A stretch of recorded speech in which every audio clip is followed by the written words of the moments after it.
favorite Strategic Manila and Billy the Kid.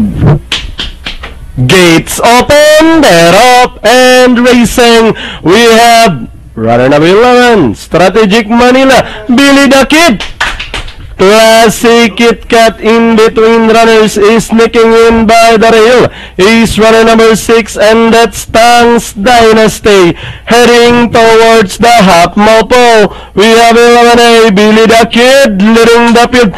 Classic Kit Kat is running by the road. Tang's Dynasty down on the inside. Dragon Day moving up is Strategic Manila as they round the 600. Now they are all after Classic Kit Kat by about a length and a half.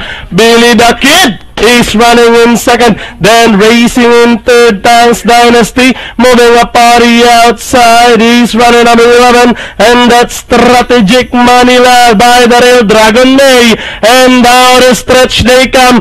Classic Kit Kat by about 3 lengths now is Strategic Manila moving up by the rail. He's running number 7 and that's Brazilian Babe.